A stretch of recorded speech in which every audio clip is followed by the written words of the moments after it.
Bueno, muy buenas tardes y muy bienvenidos a esta clase magistral del Magíster en Estudios Políticos. Ya es tradición que cada año que nuestras postulaciones al Magíster en Estudios Políticos de la Universidad de los Andes abren, realizamos una clase magistral. En esta ocasión vamos a contar con el profesor Joaquín García Huidobro, que nos va a hablar sobre la obra de Andrés Bello. Quisiera primero, eso sí, contarles un poco más el propósito del Magíster en Estudios Políticos, su estructura y la razón, ¿no es cierto?, que nos lleva a ofrecer este programa.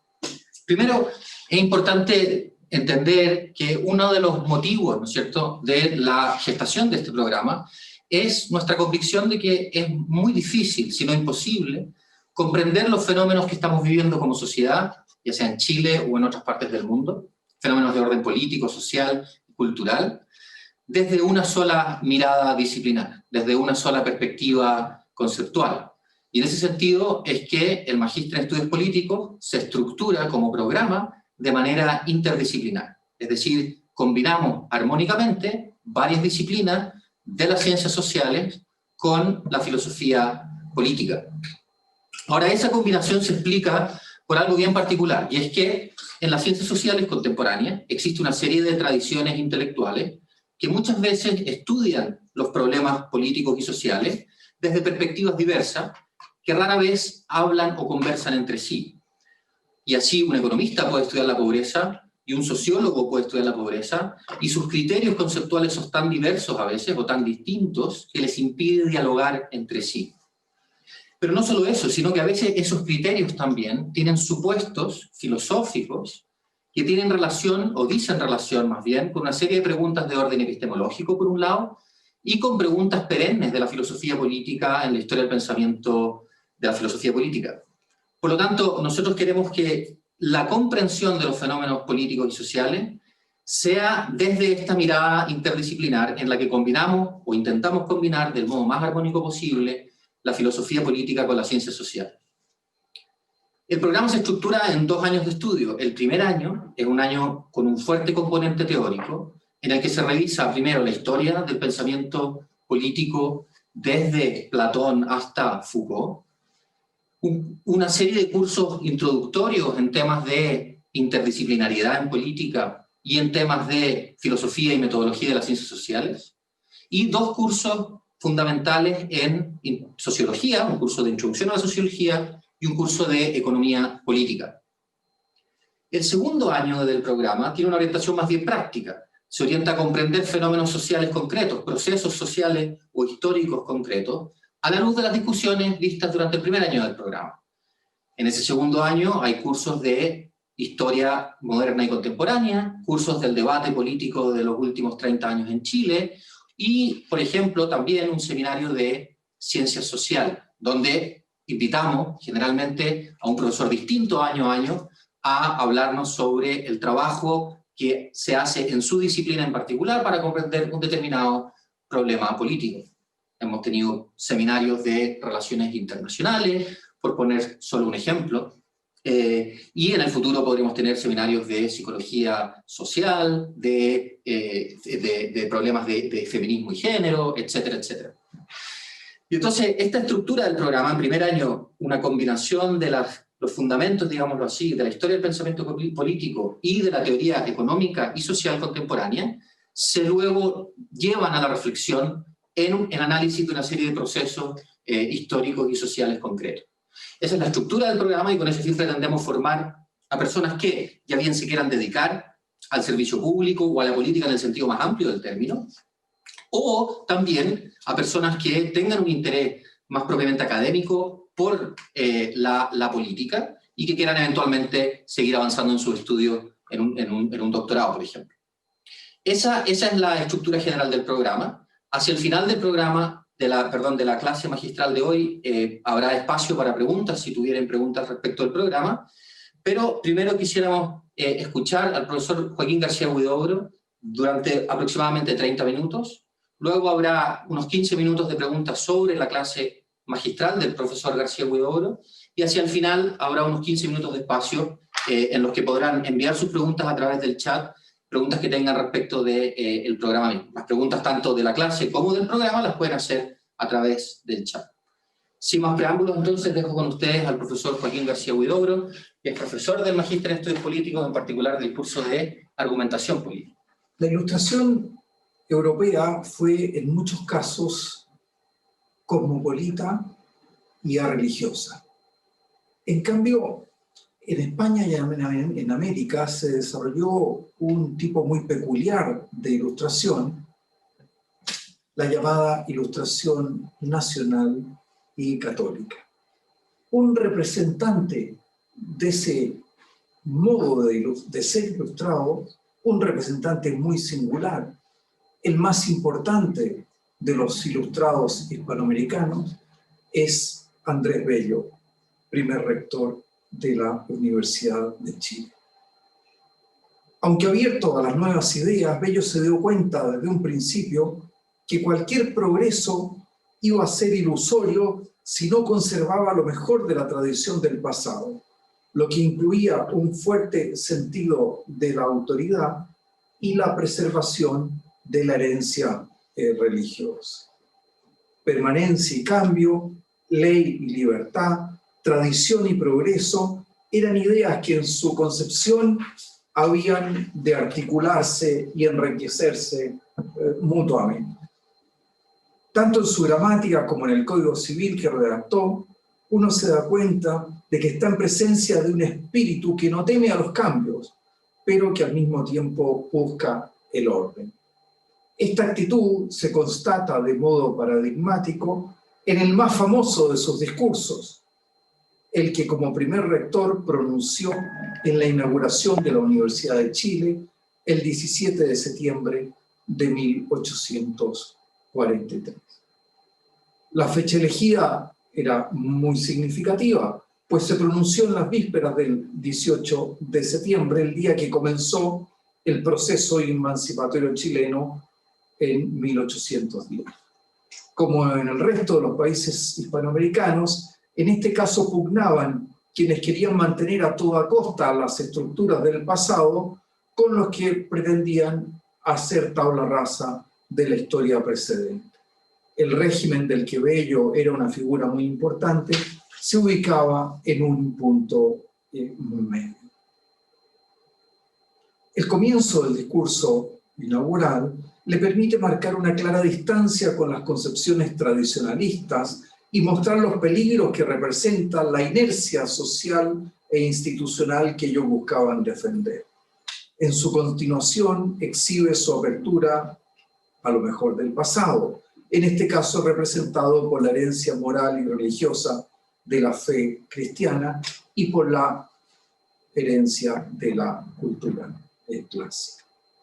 Las ideas de Bello resuman optimismo intelectual. Para él todas las verdades se tocan. Es más, ellas constituyen un conjunto armónico y sistemático. Todas las facultades humanas forman un sistema en que no puede haber regularidad y armonía sin el concurso de cada una.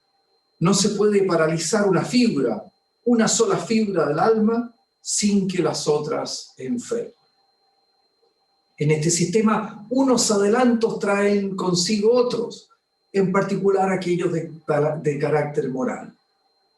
En esta concepción del progreso espiritual se muestra su carácter ilustrado, lo mismo que en los ejemplos que tiene a la vista, que no podían ser otros que aquellos que eran considerados los pueblos más civilizados.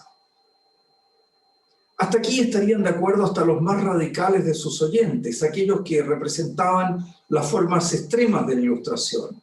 Sin embargo, Bello da un paso más, que en este caso consiste en recoger lo más valioso del pasado. Todas las verdades se tocan, y yo extiendo esta aserción al dogma religioso, a la verdad teológica. Calumnian, no sé si digo a la razón o a las letras, los que imaginan que puede haber una antipatía secreta entre aquellas y estas. Yo creo, por el contrario, que existe, que no puede menos que existir una alianza estrecha entre la revelación positiva y esa otra revelación universal que habla a todos los hombres en el libro de la naturaleza. Como se ve, Bello se sitúa en la línea histórica, en una línea histórica que se remonta al comienzo mismo de la institución universitaria, que surgió en Europa, en la Europa cristiana, de la convicción de que entre fe y razón no hay incompatibilidad, de que ambas se reclaman recíprocamente. El hecho de que haya algunos que nieguen la legitimidad de uno de estos órdenes, algunas personas, no es razón para descartar la verdad religiosa, sino que constituye una señal adicional acerca de su necesidad. Si entendimientos extraviados, dice, han abusado de sus conocimientos para impugnar el dogma, ¿qué prueba esto sino la condición de las cosas humanas? Si la razón humana es débil, si tropieza y cae, tanto más necesario suministrarle alimentos sustanciosos y apoyos sólidos. Estos apoyos están dados por la revelación positiva. Cualquier lector de Tomás de Aquino podrá constatar fácilmente la correspondencia que existe entre las ideas expresadas por Bello y las cuestiones preliminares de la Suma Teológica, donde se afirma la armonía que existe entre ambos órdenes del conocimiento. En el pensamiento de Bello, las ciencias y las letras tienen un doble valor. De una parte, poseen una evidente utilidad instrumental. Constituyen un bien social que promueve la libertad y permite que las sociedades humanas adquieran un barniz de amenidad, de elegancia, pero también poseen un valor intrínseco. Su cultivo, dice, proporciona un placer único y llevan en sí la recompensa de los trabajos y vigilias que se les consagran. Porque el solo ejercicio del entendimiento humano es ya en sí mismo fuente de gozo para cualquiera que sea parte de la República de las Letras. Así, la pregunta misma de si las universidades constituyen un instrumento adecuado para la propagación de las luces se halla fuera de lugar en una edad que por excelencia es la de la asociación y la representación, como se ve en los Estados Unidos y Europa, que constituyen bajo muchos aspectos un modelo que Bello tiene presente. A continuación, nuestro autor se hace cargo de una objeción que podría formularse y que apunta a la situación de la sociedad en ese preciso momento. Parecería que la promoción de los estudios universitarios en un país cuya instrucción es muy limitada tiene un cierto carácter superfluo, puesto que debería preferirse la instrucción primaria. No niega Bello la urgencia de este tipo de educación, pero la realidad de otras naciones muestra que solo allí donde han florecido las ciencias y las letras ha podido generalizarse la instrucción de las clases trabajadoras. Una vez sentadas estas bases doctrinales, Andrés Bello queda en condiciones de pasar revista a las distintas disciplinas que componían entonces la Universidad de Chile. Con toda naturalidad comienza por las ciencias eclesiásticas. Ellas contribuyen a la formación de los ministros del culto y por esa vía a la preparación religiosa y moral del pueblo. El fomento de estas disciplinas, entonces, es el primero de los objetos, de los fines de la universidad y el de su mayor trascendencia. A continuación se ocupa de la Facultad de Leyes y de Ciencias Políticas, cuya tarea muestra el tipo de ilustrado que fue el primer rector de la Universidad de Chile. Para él se hace necesario corregir la legislación recibida del antiguo régimen, purificarla de las manchas del despotismo, despejar sus incoherencias y contradicciones. En suma, dice, tenemos que acomodarla, que restituirla a las instituciones republicanas. Ahora bien, a diferencia de otros espíritus de su época, Bello mira siempre al pasado para sacar de él enseñanzas. En particular, reivindica la importancia del derecho romano ante quienes consideran que su enseñanza es inútil e incluso perniciosa. El derecho romano amplía la mente de los estudiantes, les ayuda a entender el sentido de la actividad que van a ejercer. El carácter nacional de la ilustración que Bello representa se muestra en la importancia que le otorga a la aplicación de las diversas disciplinas a la realidad patria. Esto vale para los estudios económicos y también para la medicina, que deberá atender a la singularidad de los habitantes del país, a su clima, a su alimentación. En especial se desvelará para arrancar a las epidemias el secreto de su germinación y su actividad devastadora. En suma, el programa de la universidad es, dice, enteramente chileno. Si toma prestadas a la Europa las deducciones de la ciencia, es para aplicarlas a Chile. Todas las sendas en que se propone dirigir las investigaciones de sus miembros, el estudio de sus alumnos, convergen a un centro, la patria. Las ciencias matemáticas y físicas, entonces, habrán de aplicarse a una industria naciente, de modo que permita aprovechar las riquezas naturales del país. Sin embargo, nos advierte que estas aplicaciones prácticas en ningún caso significan caer en la postura utilitaria y su mezquina divisa, cui bono, ¿a quién le sirve? De partida, estas aplicaciones necesitan ser guiadas por una comprensión más general de los problemas, porque de lo contrario solo serán manipulaciones de un empirismo ciego. Bello deja para el último lugar a la Facultad de Filosofía y Humanidades, a la que dedica una especial atención. Afirma que la familiaridad con las distintas lenguas nos pone en contacto con la antigüedad y también con las naciones más civilizadas. No se le escapa la importancia política del asunto, porque la lengua afecta al vehículo mismo de comunicación entre las naciones americanas. En efecto, dice, si se da licencia al extravagante neologismo, el resultado será que nuestra América reproducirá dentro de poco la confusión de idiomas, dialectos y jeringonzas, el caos babilónico de la Edad Media, y 10 pueblos perderán uno de sus vínculos más poderosos de fraternidad, uno de sus más preciosos instrumentos de correspondencia y comercio.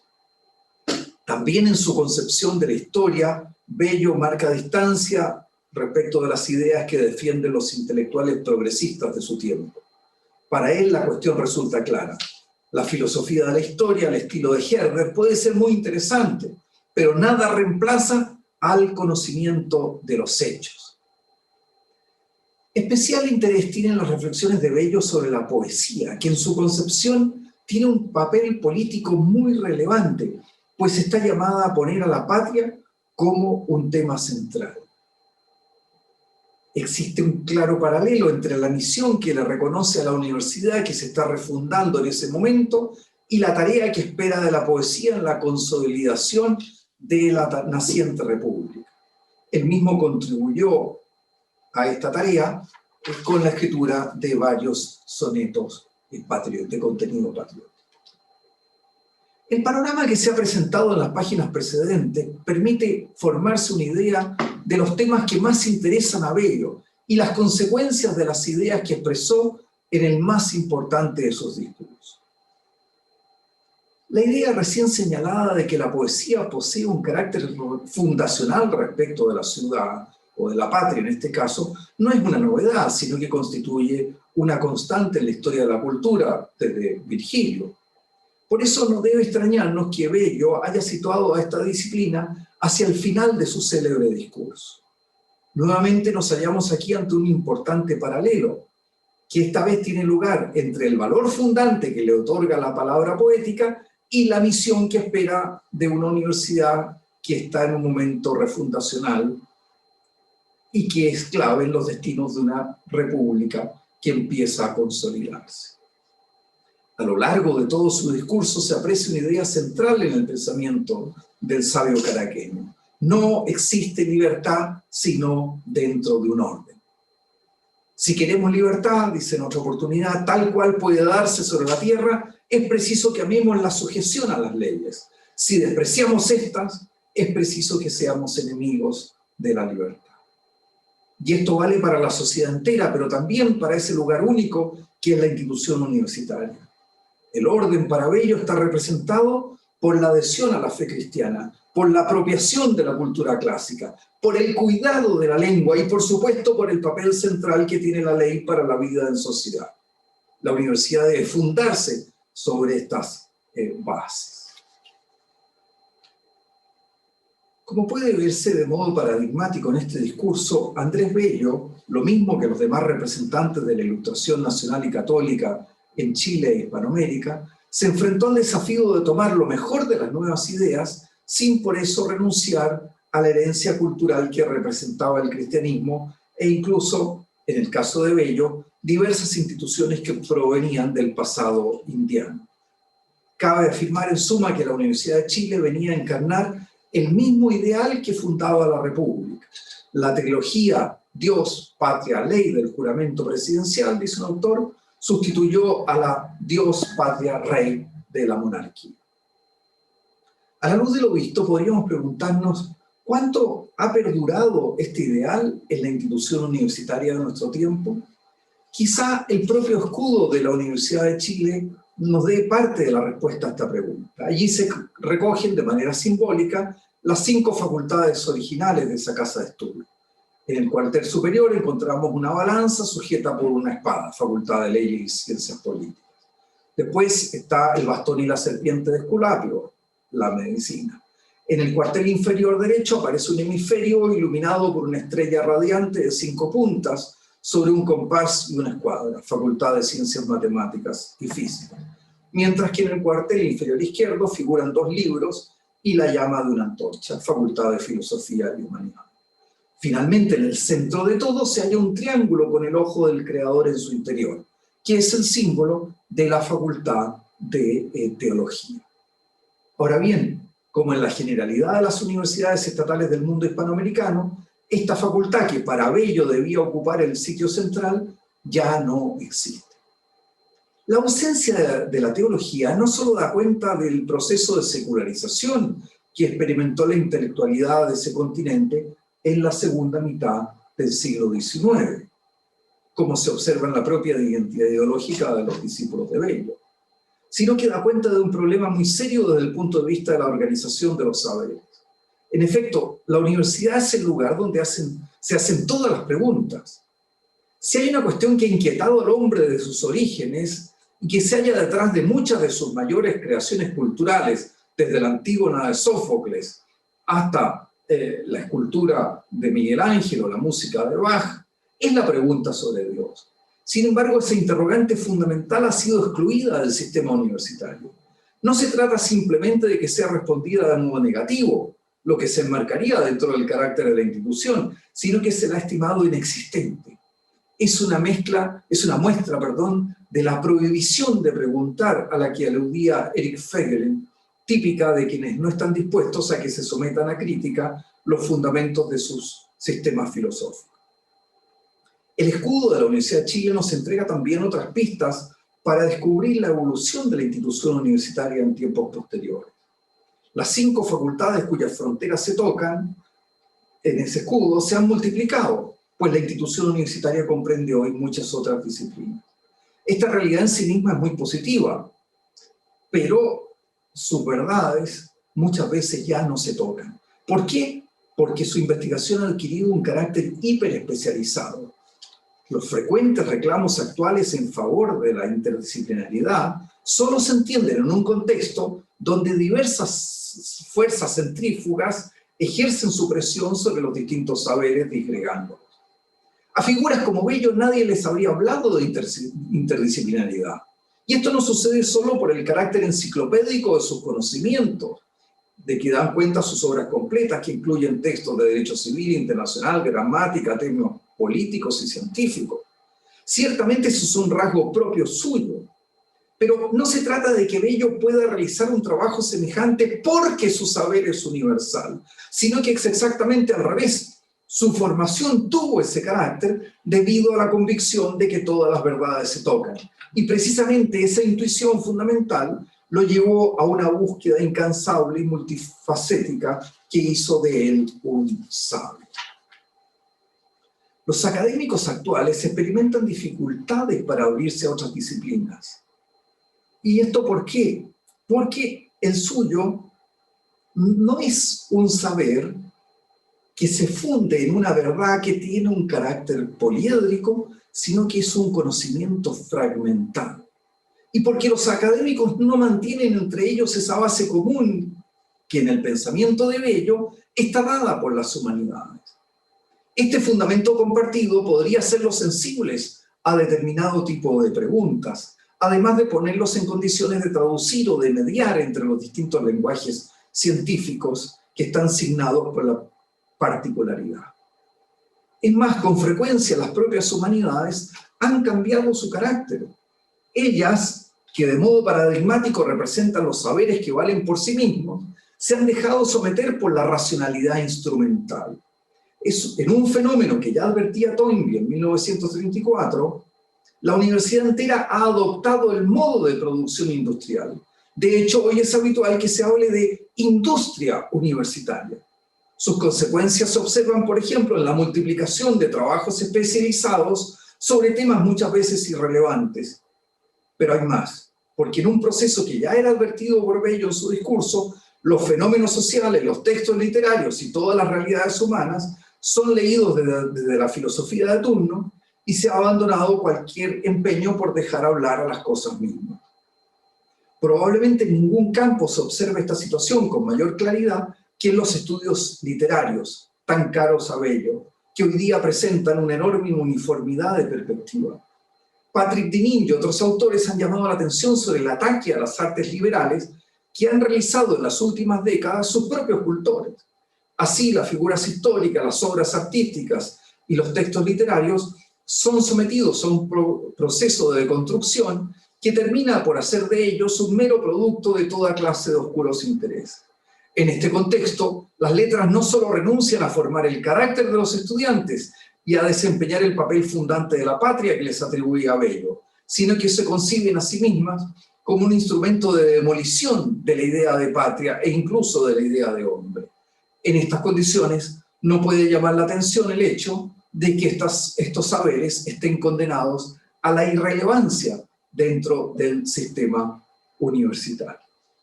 Si a todo lo anterior se le agrega la creciente influencia de la corrección política, que hace perder a las humanidades la libertad de espíritu que siempre las caracterizó, entonces habrá que reconocer que para muchas universidades resulta muy difícil responder al ideal trazado por Bello. Esto no significa que el sabio caraqueño haya errado en su caracterización de la institución, porque también cabe la posibilidad de que hayamos sido nosotros los que equivocamos el camino. En este caso, hoy se hace más necesario que nunca que con las necesarias adaptaciones que lleven a hacerse cargo de la situación actual, existan universidades que se acerquen a ese modelo. Él constituye un ideal regulativo que no puede ser descartado por una circunstancia de hecho, concretamente que muchas de las grandes universidades no respondan hoy a esta caracterización. Para terminar, la idea de universidad expuesta por Bello se expresa en la forma misma de concebir el trabajo de dirección de las instituciones académicas, hoy transformadas en enormes organizaciones burocráticas.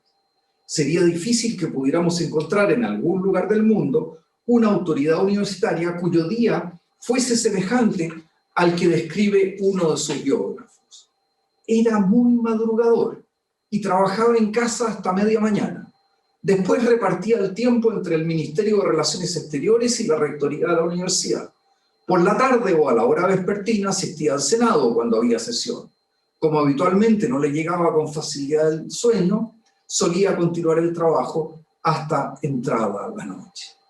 Además, se daba el tiempo para hacer un breve paseo por la Alameda de las Delicias, fumar, conversar con sus amigos, comer bien, escuchar las obras de música que interpretaban sus hijas y juguetear con su gato. La universidad entonces y su gobierno permitían que un hombre escribiera unas obras que en la edición de Caracas abarcan 26 gruesos tomos, que formara discípulos, marcara decisivamente los destinos de su país adoptivo. Su caso no es único, porque también Buridan, Kant, Fichte, Harnack, Hegel y Newman fueron rectores de sus respectivas universidades, aunque por menos tiempo que nuestro autor. Una situación semejante resultaría hoy impensable. Los académicos que deben ocuparse en tareas de gobierno se ven obligados a renunciar casi por completo a la investigación y muchas veces incluso a la docencia universitaria, mientras ejercen sus funciones en esos cargos. Quizás valdría la pena hacer el esfuerzo por conseguir que la institución universitaria y la República de las Letras que ella representa recuperen su carácter de lugares de encuentro de hombres libres. Pero ese talante solo se podrá conseguir si se reconoce como bello que todas las verdades se tocan, porque no es el poder, ni tampoco la eficiencia, la fama, el monto de los fondos que se consiguen para la investigación o el lugar que ocupa la propia institución en los índices internacionales lo que hace libres a la persona, sino solo la verdad.